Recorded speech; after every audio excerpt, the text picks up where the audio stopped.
Now here is a practical technique. The first thing you do, you must know exactly what you want in this world. When you know exactly what you want, make as lifelike a representation as possible of what you would see and what you would touch and what you would do and physically moving in such a state. For example, suppose I wanted a home, but I had no money, but I still know what I want. Without taking anything into consideration, I would make as lifelike a representation of the home that I would like, with all the things in it that I would want. And then, this night, as I would go to bed, I would, in a drowsy, sleepy state, the state that borders upon sleep, I would imagine that I am actually in such a house, that were I to step off the bed, I would step upon the floor of that house. Were I to leave this room, I would enter the room that is adjacent to my imagined room in that house.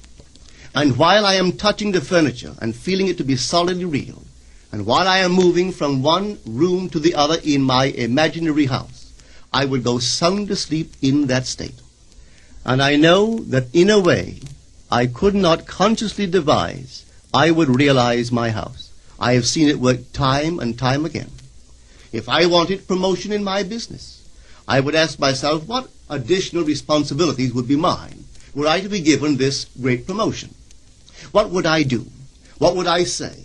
What would I see? How would I act? And then in my imagination, I would begin to see and touch and do and act as I would outwardly see and touch and act were I in that position. If I now desired the mate of my life, were I now in search of some wonderful girl or some wonderful man, what would I actually find myself doing that would imply that I have found my state? For instance, suppose now I was a lady. One thing I would definitely do, I would wear a wedding ring. I would take my imaginary hands and I would feel the ring that I would imagine to be there.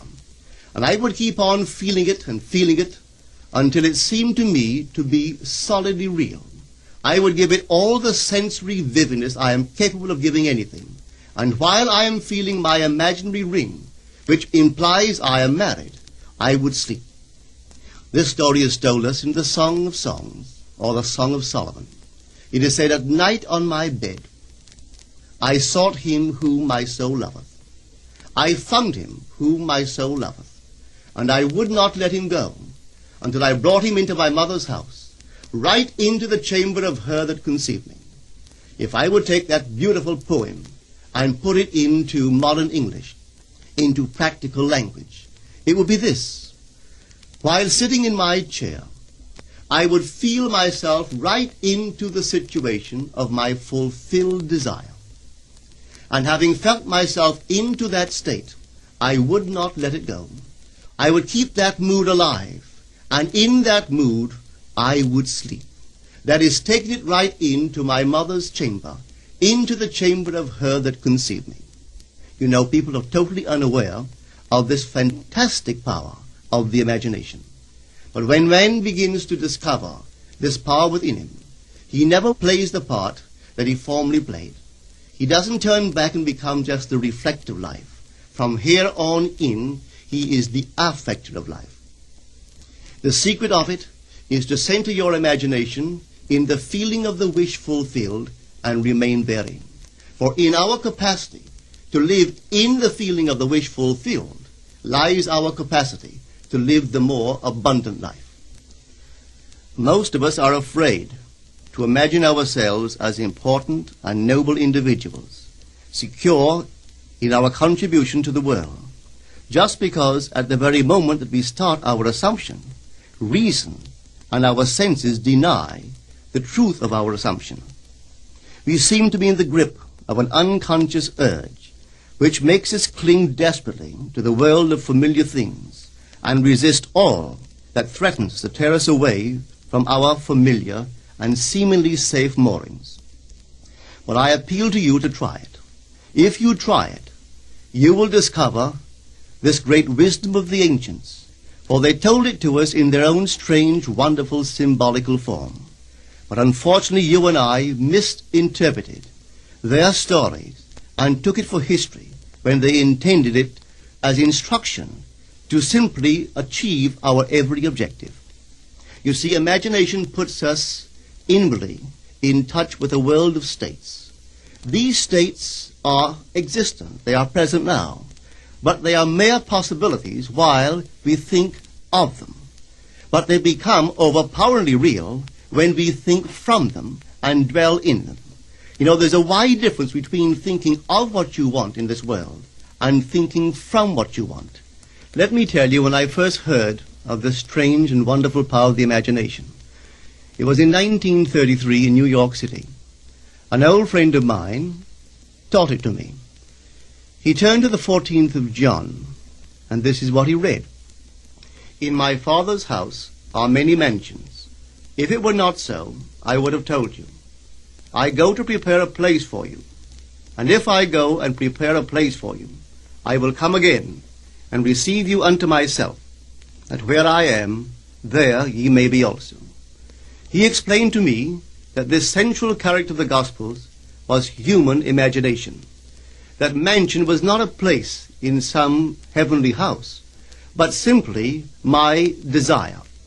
If I would make a living representation of the state desired, and then enter that state and abide in that state, I would realize it. At the time, I wanted to make a trip to the island of Barbados in the West Indies, but I had no money. He explained to me that if I would that night, as I slept in New York City, assume that I was sleeping in my earthly father's house in Barbados, and go sound to sleep in that state, that I would realize my trip. Well, I took him at his word and tried it. For 1 month, night after night, as I fell asleep, I assumed I was sleeping in my father's home in Barbados.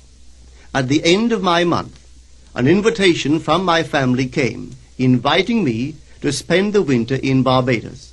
I sailed for Barbados the early part of December of that year. From then on, I knew I had found this Savior in myself. The old man told me that it would never fail. Even after it happened, I could hardly believe that it would not have happened anyway. That's how strange this whole thing is. On reflection, it happens so naturally. You begin to feel or to tell yourself, well, it would have happened anyway.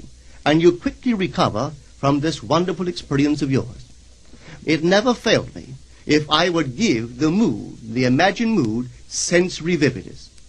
I could tell you unnumbered case histories to show you how it works. But in essence, it's simple. You simply know what you want. When you know what you want, you're thinking of it. That is not enough.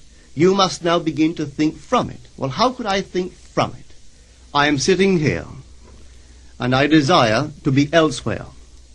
How could I, while sitting here physically, put myself in imagination at a point in space removed from this room and make that real to me? Quite easily. My imagination puts me in touch inwardly with that state. I imagine that I am actually where I desire to be.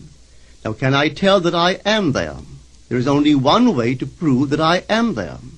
For what a man sees when he describes his world is as he describes it relative to himself. So what the world looks like depends entirely upon where I stand when I make my observation. So if, as I describe my world, it is related to that point in space I imagine that I am occupying, then I must be there. I am not there physically, no, but I am there in my imagination.